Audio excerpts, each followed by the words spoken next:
You've set up your business now with enough systems and structure that you no longer live in your own territory, correct? Correct. Yeah. So I live in Puerto Rico. What? Puerto Rico? Where's that? Yeah, the Caribbean. All aboard!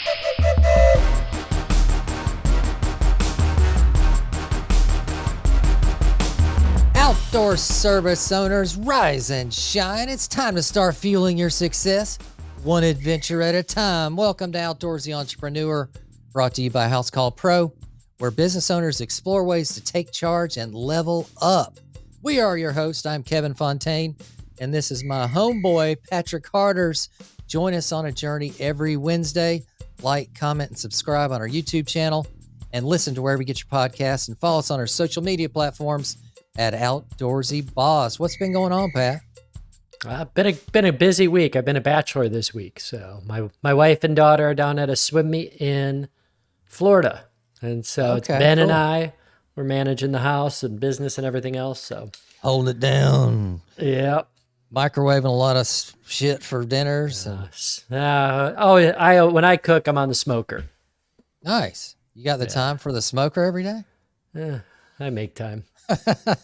You make time. Yeah, I like eating meat. So it's always cooking something up. That's if I'm going to make something, I want to be outside. No doubt. Awesome. Well, today, guys, we're interviewing some other service owners out there, talking about their trades they chose, what drew them into that industry, et cetera. And of course, what's the profit like, right? As owning that kind of business, home service business. We want to explore different home services out there. Mm-hmm. And we're excited to announce we have today with us Damien Sanchez. He owns his own mosquito control service. And let's bring Damien to the stage. Hey, Damien, how's it going? Very good. Thanks for having me, Kevin. Patrick. So Damien, it's great to get a chance to talk to you about, what you're doing in your business and how you've grown your business and the struggles and, victories you've had. Obviously, like as a child, it's every kid's dream to eradicate mosquitoes. So, tell us about your journey. Like, how did you get into the mosquito control business? What drew you into it? What sustained you? And tell a little bit about like your start in mosquito control. Yeah. Well, as a kid, I did hate mosquitoes, but I'll tell you, I did not dream about becoming a mosquito control, owner of a business. I think my dream was to be a firefighter. And I did that for 18 years. Damn. Retired in 2015. But I think shortly after the housing market kind of crashed, we had sold our house at the top of the housing market, moved out to the East Coast, my wife and I. That was right about the time we started to have children. So my wife stopped working and I had to figure out like, all right, well, how am I going to, increase my income? And so a unique thing about the fire department is, we had 24-hour shifts. So on my off days, I was trying to think of like, well, do I get a second job? Do I, try and start a business? And, what I kind of settled on was, I had a little bit of money from selling our house and, I figured, what better bet to put the money on than me. Like the franchise was presented to me. It's a Mosquito Squad. This was in 2007. I think Mosquito Squad started in 2005. And so it was brand new, but it was like more of an installation business at that time. And, what we decided to do was like, well, we wanted to focus on the recurring revenue, where we provided service, on a rotating basis every 2 to 3 weeks. And, it really was, there's something about, that model. And I was like, all right, well, I can do this on my days off and, jump right into it. So I signed up and I bought a territory, and cool. That's how I got started. Nice. So from firefighter to mosquito swatter. Exactly. Yeah. Well, that's a big change, obviously. Like, you look at a fire department, it's very regimented. Like, yes. You're going to, obviously, it's like when a fire breaks out, everything is pandemonium and you're running. But, day-to-day activities, cleaning, doing all of that. It's a very regimented, structured organization. Going to your own business, did you find the same thing, that you were naturally very structured and organized? No, I tend to be very unstructured and disorganized. And that's where, it's like once I started the business, and ideally, like when you go into a franchise system, like if you were to buy a Mosquito Squad franchise now, the systems are in place. It's very organized. There's training. Everything is dialed in, as a franchise should be. When I started, it was the Wild West. Nobody really knew what they were doing. We were all just trying to figure it out as we went, which actually worked pretty well for my personality type, because I was gung ho about like, well, let's just figure this out. And I need to make some money because, I've got a wife and child. And but it really did start exposing me to like kind of the three areas of business, systems, processes, and people. Nice. And so, and really on the system side, where I'm not naturally terribly organized. If you look at my desk right now, it's not organized. There's stuff all over the place, but it's like, I know where they are, where everything is, and, I can get work done. But once you have some systems in place, then that, you start to, get conformed to. And that's what the fire department was really good at, was kind of having the systems on what you're going to do and the processes. So What first, how did you find out about that franchise? It was in Virginia. yeah, so Nick, I did find out about this franchise. There's a friend of a friend that brought this book into a birthday party, and I saw it and I was like, huh. I was like, I could do that. 2007, went down, kind of learned about the franchise system, and Right. I signed up. I was like the 9th franchise that purchased. So looking at your first employees, I mean, that's a big step, getting into hiring your first people. What did you do setting up your organizational structure and you're hiring your first people? And, what did you do well? What didn't you do well? Okay. Well, I don't think my first hire went well at all. It was a disaster. It's just like, I was just like, do you have a pulse and do you breathe? And I'm like, great. And like, come on board. And, the first guy, he was, I don't know, he was like 18 or 19. And I got him, I took a week off and I trained him all week. He's like, I got to quit. I'm like, I was about to pull my hair out. I didn't have any, and as far as like, getting through, it's like, when I realized like, I could do like my first year, I did $67,000 in sales. Okay. And I did that by myself. Right. But I was, working full time for the fire department. Like I couldn't do any more. I mean, I was trying to answer the phone. I was learning from the bookkeeper how to reconcile QuickBooks. And then I was doing data entry. I mean, it's just like every aspect of the business I was physically doing. And so by the following year, I was like, I have to have somebody that can answer phones, or else like I'm gonna fail. And then I finally found somebody else. I think I lost like that second year, I lost like 30 pounds just from the stress. Wow. And finally found somebody. I was putting out Craigslist ads, and then found somebody that was going to come and work. And, it was great. She was able to start, I was able to pass things off to her that I just couldn't do. And, she was able to step in and, help out. Yeah. And miraculously, like we grew from that second year, we went from like 67 to 187,000 in sales. What point were you able to quit the firefighting? So, I didn't end up leaving till 2015, June of 2015, but it was something that was always on my mind. I think one of the hard things is like when the fire department is good. I mean, it didn't pay great. I mean, I think I made like $55,000, which was really beneficial to us, especially starting a business, because I didn't have to take anything out of the business. But they also covered your health insurance and all that. And so that was really hard to take that jump of letting that go and going all in on the business. And, it was scary because you go through and you're like, okay, well, now I don't have my health insurance paid for. I don't have this other income stream. Like I have to be all in with this business. and because it's Right. no longer just a side hustle. Yeah. But that gave you a few years to get started and get to know, have an expectation of revenue and Yeah. production and all that stuff. And now, as far as getting customers, was that all on your shoulders? You had to go market and advertise and put your name out there and build up a list of clients. Yeah, and back then it was hard. I think now people, the industry in mosquito control has been, most people know about it. But when I started, but for mosquito control, everybody was always like, "Does it work?"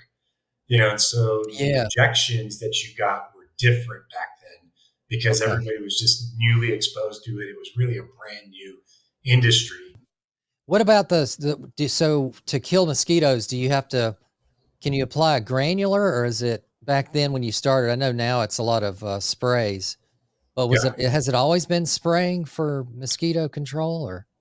So the original model for Mosquito Squad was installing misting systems. So it was basically you get a customer and then you get this big upfront cost and then you get like a small recurring revenue stream. But you were always going out and troubleshooting and figuring out like what happened? Did a squirrel chew through a line? And so there was just like, you had to do a lot of thinking. Whereas the other option that was just kind of coming out at the time was like, all right, you have this backpack spray that they used in like orchards, and you just go out and you spray the foliage and mosquitoes land on it and they die.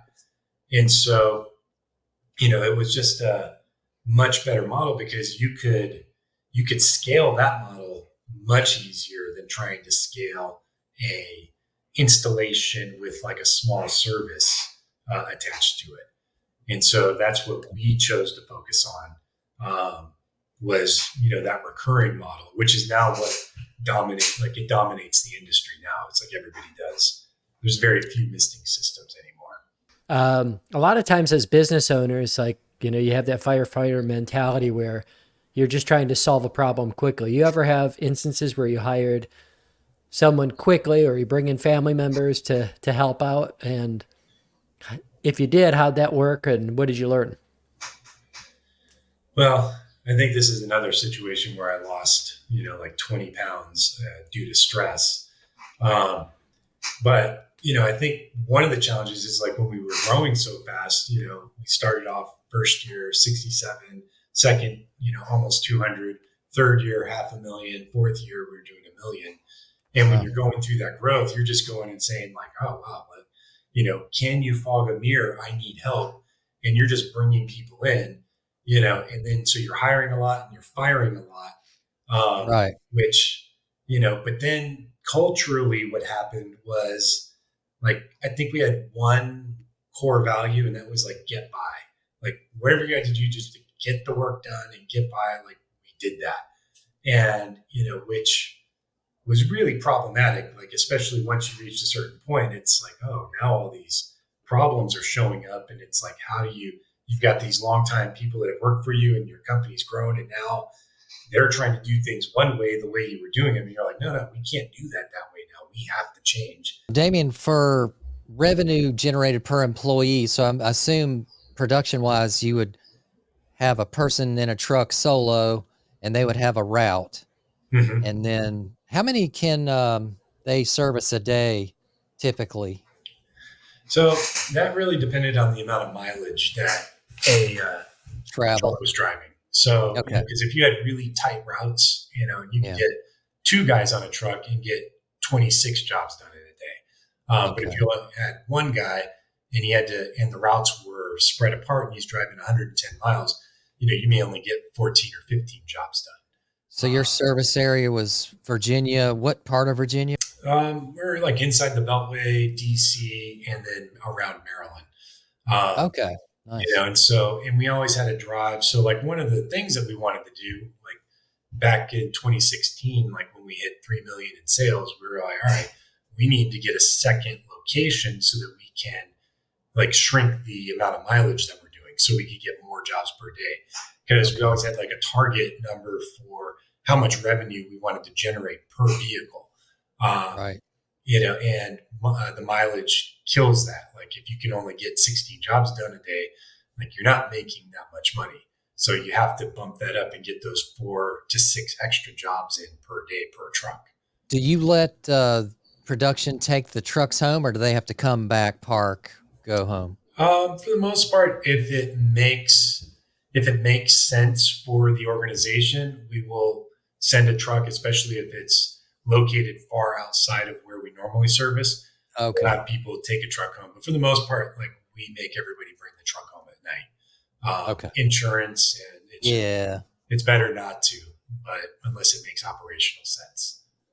Yeah, you'll see your employee at a Walmart buying a keg of beer, and you're like, damn. Oh, we've had guys like, we've got, which is you need GPS tracking, like because we had guys like drive all the way up to Baltimore and go gamble. Oh and you're my like, God. what are you doing? Like, what was our lunch break? It's like, well, you drove an hour to get there and an hour back. Like, that's not your lunch break. So you get all kinds of craziness. My God. That's when you got to swat them with a mosquito swatter. Now you mentioned processes and systems, and Kevin is, adamant, like you need your systems, your processes. What did you feel was like the most effective things that you were setting up for yourself? Like what systems and what process, how'd you go about, first coming up with the idea of what you needed, and second, like how do you implement and make it happen? Yeah. So one of the challenges, like when we first started the franchise system, they basically said they wanted you to put data entry in 4 different places. And so I did that for the first year. I was like, this is crazy. I'm spending my nights typing things into 4 different locations. I'm like, why don't they talk to each other? And so our solution was like, well, let's just write it down on paper. So we started just using paper and, which solved some issues, but like as we were scaling, like all of a sudden we'd have stacks of paper. A new customer would call in and we'd write their stuff down. I mean, I remember at the end of one season, I found a stack of 50 leads and I'm like, did we ever call these people? They're like, no. I'm like, oh. And so we found a CRM. This time it was Infusionsoft, and we started using that. And basically all we did was we took our paper process and we just kind of broke it down, and then we recreated it with web forms, that had little reminder tasks for it. And, all of a sudden we did that, and it just unlocked all the potential. And then we were able to grow that much faster. But, once we did that, then it was like, all right, we just kept improving that, that system. And then eventually we switched over to another system that was more integrated, that we didn't have duplicate data entry. It was always like trying to fix little things that took time during the year. So back in the day, like we would have, I'd have like 12 people answering phones, whereas we're way bigger than we were then. We might have like 6 people answering phones now. We're just much more efficient and more automated, so that, the amount of work it takes to get things done has, reduced because of processes and systems. How many calls a day do you typically receive during the busy season? It transitions. We have new customer calls that are really coming in like February to June, and then it transitions to existing customer calls, June through September. At the busiest, we might have like, 80 to 90 in a day. Most of the time it's less than that though. Mosquito industry in a nutshell, still, I don't think a lot of people know it exists even today. How much of a need is the industry? How do you see the mosquito industry growing, and how are they going to keep adding on and developing more ways to attract more customers, do you think? Well, that's been the challenge. Like since probably 2016 is when we really started seeing competition coming into the industry. You've got the people that are adding mosquito control service to their existing lineup. So you have General Pest and lawn guys kind of competing with us as they make it an add-on service. I think for the future of mosquito control, you can be pretty effective regulating pests on the interior by only treating the outside. So moving forward, I think, you see less pest control happening inside the house because houses are built better. Oh yeah. There's fewer pests getting inside. So if you treat the outside and prevent them from even getting in, then you don't have to use chemicals on the interior. Now, is the licensing required? Is it structural or like an L license where it's describe the license required for mosquito or Yeah. So each state is a little different on how they do it. But we'll use Virginia as the example. So Virginia for mosquito control is called Category 8, and that's public health. So all the things that fall underneath public health go into this category.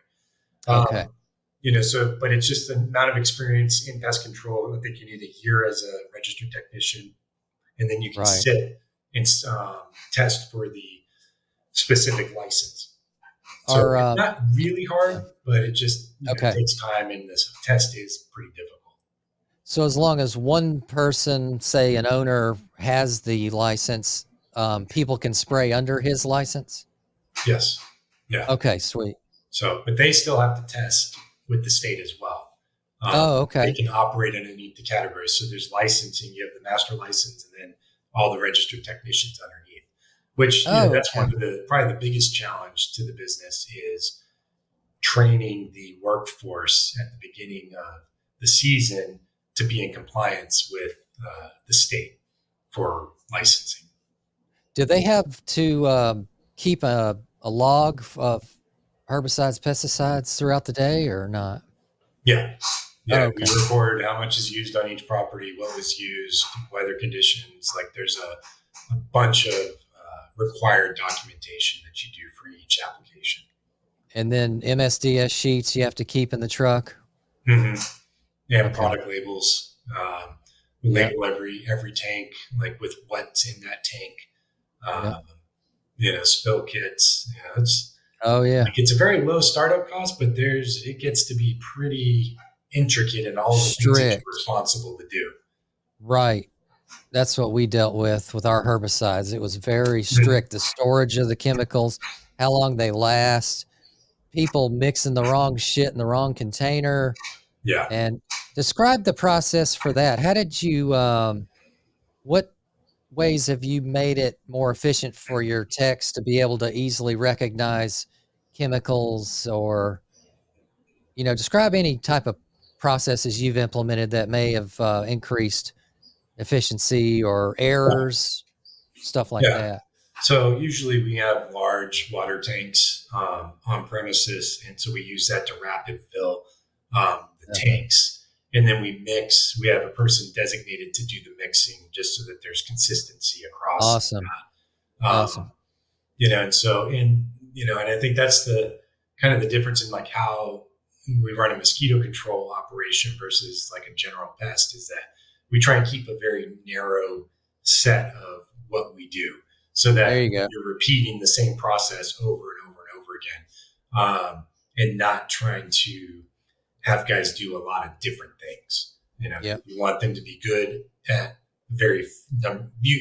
as little as possible. You just don't want to overload the guys. They have, one job, and this is how you do it, and do that over and over. Yeah, because when we were in landscaping, we would have to keep all kinds of different herbicides and pesticides in our cage that we locked, and it had a log out form and everything. But so buying in bulk, so do you buy everything through the franchise materials? Now we do. We didn't used to, but now we do. At this point, like in Mosquito Squad, we now have some proprietary chemicals that we have access to. So, one more distinction. So if you're looking with if you're looking at like a new person getting started, like what would you say would be like, or if you had to start over again, what would be the first thing that you would look to do? Like what would you change on your starting, or what processes or systems would you implement right away if you're talking to somebody new in the industry? Well, I think the first thing is kind of going into, like when I started, I think I was undercapitalized, which adds a lot of stress to the whole startup process. So it's like, I think if you can save as much as you can so that you have the right amount of capital for whatever business you're starting, that makes it easier. and just recognizing. I think the other thing was like, as I was going through, like I didn't pull any capital out in the first 3 years, but then I did start taking money out of the business. And I think if I were to go back, I wouldn't do that as soon as I did. I would leave more money in there because I think my every year, what I thought I needed was really less. I mean, for running this business, like ideally, I want to have like 20% cash on whatever I did in annual sales. That gives me plenty of money to go, buy the trucks, replace equipment, make the ad buys, and make the bulk chemical purchases. Like I don't have any stress there. It's like, but the times that I've had like pulled cash out and then go into it going, and I'm down at like 5% of cash on whatever I did in sales. Like it's just a nightmare because now all of a sudden you're putting off like, oh, well, I can't do that because I don't have the money, and I can't do this. And so then all of a sudden, those decisions affect the business 4 months down the road because you weren't able to take action. So I think that's probably the biggest lesson that I would have going into starting a new business, is making sure that you have the right amount of capital so you can make good decisions. What's the life cycle of mosquitoes, and what's the seasonality of your business? So for the Mid-Atlantic, you start to see mosquitoes kind of popping out in April, and really by October, things are starting to cool down. Activity is less, and by the first frost, there's no mosquitoes left. So it's about a 6-month season Heavy for window. us. Yeah. How do you pay for costs and payrolls and keep employees year round? We have what we call permanent roles that are, they're around year round. And then we have the seasonal staff. And, that's one of the things is like, you end the season, you're like, wow, I've got all this money. And it's like, no, you got to pay these people because you can't start back up without them. So it's just a fixed cost of you carrying people during the winter. And usually what we're doing, we're trying to improve the systems. We're doing database cleanup. We're doing maintenance for trucks and equipment. So, everybody stays pretty busy during the winter. And then for cost for the client, they pay per spray type thing? That's something we haven't been doing. We usually sell by the season. But we've been starting to shift that model to go over to pay per application. So, it depends on what the systems you have on how you manage that. Is there a way to have them pay so much per month year round, or is that not feasible? No, you can do that. Okay. Yeah. There are people that do that. I haven't done that so much. But because you're really not doing anything on the other 6 months. And then so people have questions, but I think you can probably educate the customer base as to like, hey, you're paying over 12 months, but here's the, this time period where you're getting the service. How's your client retention? So our best years at retention is about 80%. But it fluctuates. It'll go down. Like it's been some years we've gone down to like 72%. I think my target is like, it's hard to grow if you're in that 72% because it's really challenging to replace 28% of your customer base. So trying to target, that 76 to 78% annually, but that's challenging, because it's like you really have to, be on top of your game and communicating with customers, schedule changes, making sure that they're completely aware, giving them access, allowing them to make changes in the system themselves, all those things that make it easier for the customer to do business with you, improve that retention rate. And do you guys spray typically once a month, or what's the range there? So usually for us, we do every 3 weeks for the bulk customers, and there's a subset that we do about every 2 weeks. So one thing we talk a lot about is trying to create a niche where you're the best in your market so that you could drive a higher price point. Mosquito control seems like a commodity. So how do you think you go about creating that niche so because you're always going to have, if somebody could buy a truck and a backpack blower, they could get in the industry pretty inexpensively. So how do you set yourself apart? So I think the challenging things on running this business is meeting all the regulatory requirements. So, you can play fast and loose, and get people to help you not go through all that training and testing requirements. And so I think for us, what we try and do is we dedicate a larger percentage of our, gross revenue to technicians and training. So they're coming on the month before we even start, so that we have more people than we need. So that we're not canceling service. We're not changing routes. We've got, our guys wear body cams so that we can go through and do audits of how they performed a service. And, when there's questions, we can pull up the footage.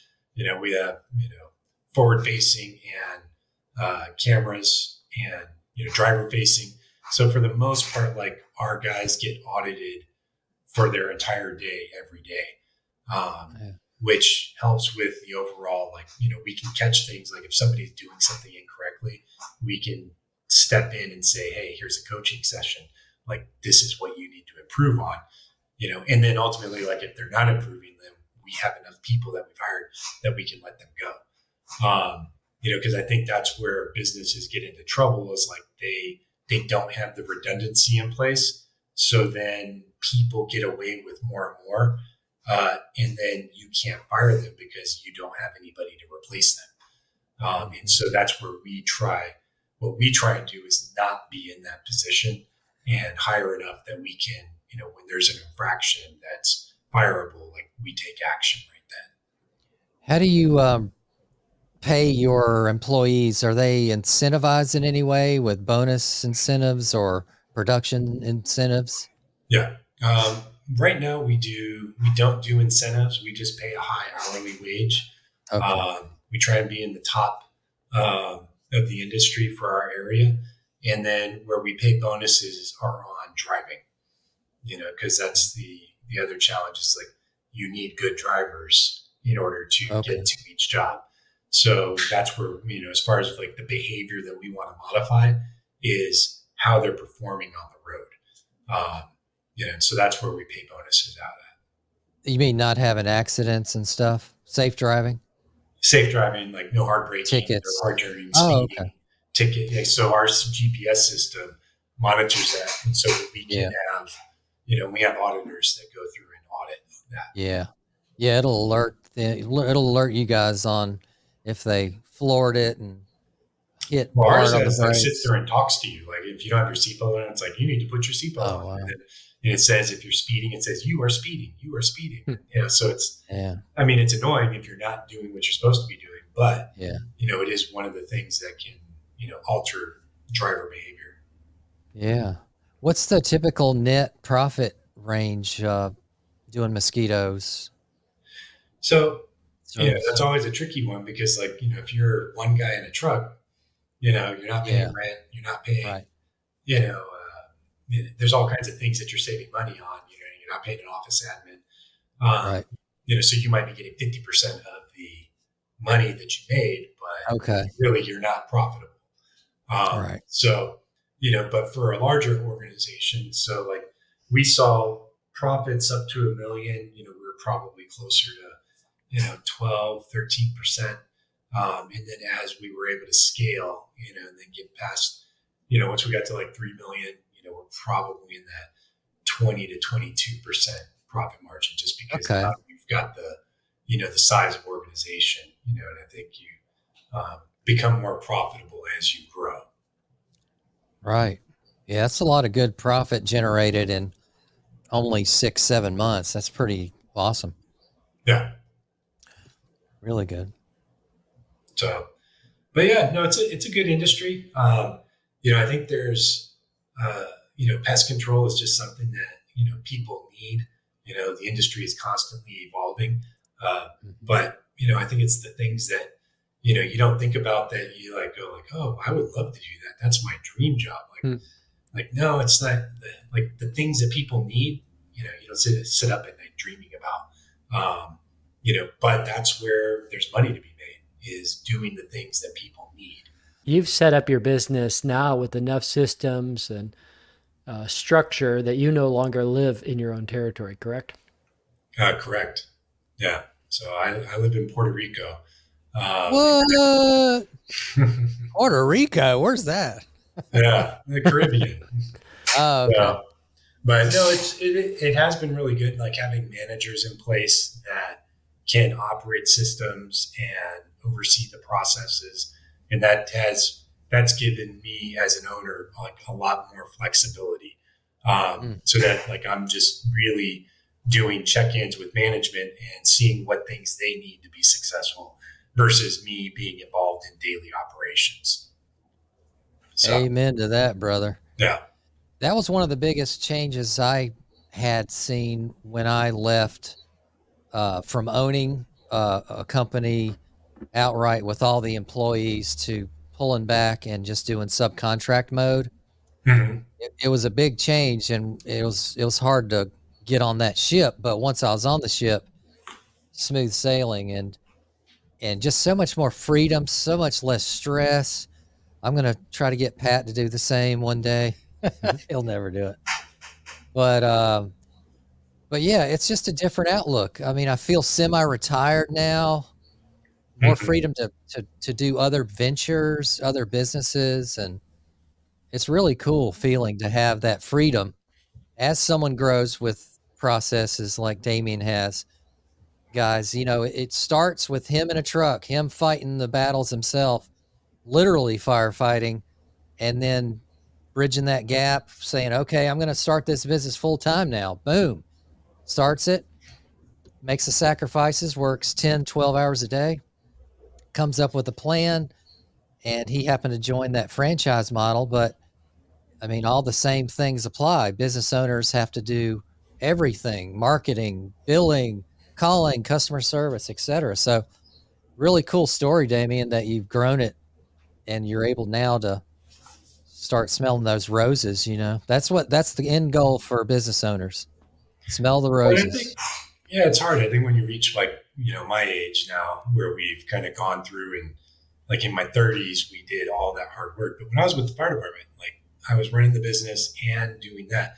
Like I was working 70 to 90 hours a week combined. And that was rough. And I did that for like 7 years. Yeah. And that's, I think, the biggest, if you're willing to put that time commitment in, when you have the energy for it, like that can pay off. It doesn't come like easy, but if you're willing to put the work in, like you can do a lot. Plant corn, get corn, baby. We used to put lights on our mowers and just go at it at night. Even we'd go in, hey, we're gonna be outside, Mrs. Smith, and we would mow until they damn threw us off the property, man. We were just, that was like 3 or 4 more clients we could fit in that day. Yep. Yeah. We used to do lighting till midnight sometimes, just to get the job done and get to the next one.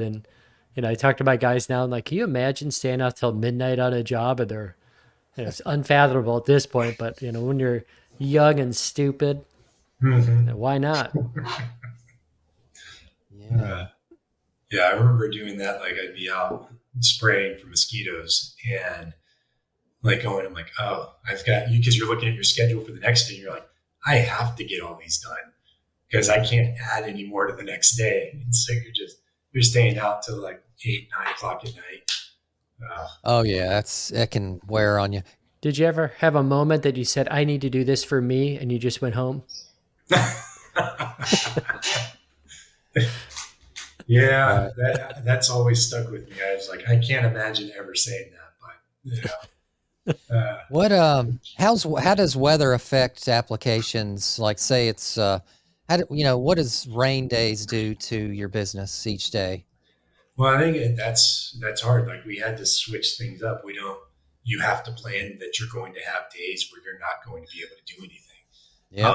And so that's where hiring, and having redundancy, having extra trucks, like you need to be able to ramp up and do more jobs on future days.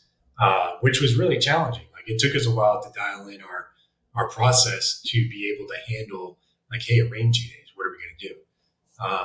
Because you Got can it. run, like if you ran 6 days a week, you could have a much smaller fleet than what we have. Like, Mhm. but you wouldn't be able to do makeup days. You couldn't make up the work that you missed because of rain.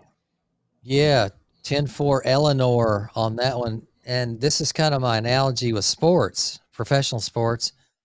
They don't just have one QB. Yeah, sure, one QB's playing, but it's like as we get bigger and more professional, you need two trucks, even though you're only using one. You got to have a backup for everything. Yeah. The Yeah. machinery, the materials, the tools. Use these tools. And but that's just the mindset, and that costs money, and that's coming out of your wallet as an owner. Mhm. But you got to start building in all those costs, because you don't want to be caught with your pants down and not. And what happens if the main truck breaks down? Then what? Then all your productivity's out the window, because us as outdoor service providers, we only have a small window of time Yeah. battling the rain days, dodging bullets like that to get our work done. So we have to be ready to perform big time. Yeah. Well, that's like replacing the fleet. Like, you're thinking in terms of like, how long can I get out of this truck? You start extending the time. Like we used to keep trucks for like 10 years. And, the challenge with that is like, then the cost of maintenance, you watch your maintenance costs going up, even though, Yeah. so now all of a sudden you thought you were saving money and then you're really not. Right. So it's just, fleet And costs. plus you've already, now I guess you get to depreciate everything as a sole business owner, right? Mhm. Depreciate. So yeah, typically when you own trucks and big costly things, the depreciation's over after a few years anyway. So Yeah. why not take on more tax saving, buys like that, Yeah.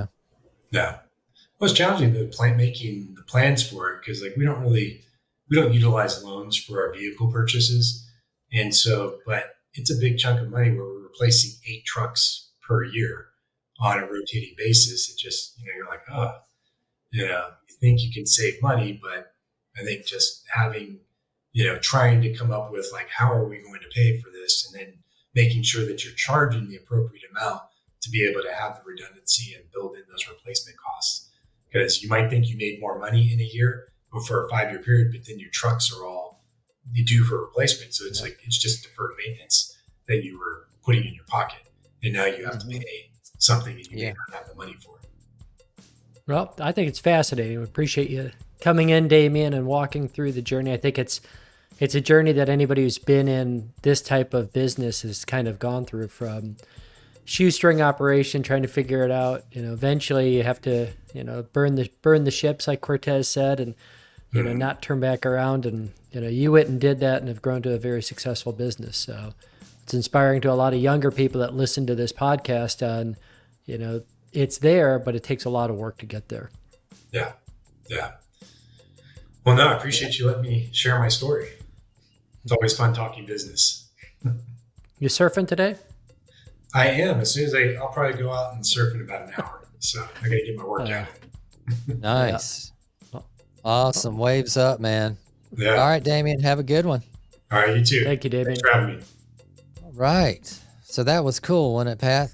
Well, so much of what like you're talking about, what we're going through every day, it's more than like the first step is just doing it, but the second step is that organization. Because if you're in an industry like that and you haven't been keeping track of your sprays, your chemicals, like there's huge consequences that happen on a regulatory situation. So, every business has its challenge, but it's, you have to develop those systems. You have to develop how you're going to operate, and really planning that out, and do it the earlier, the sooner, the better.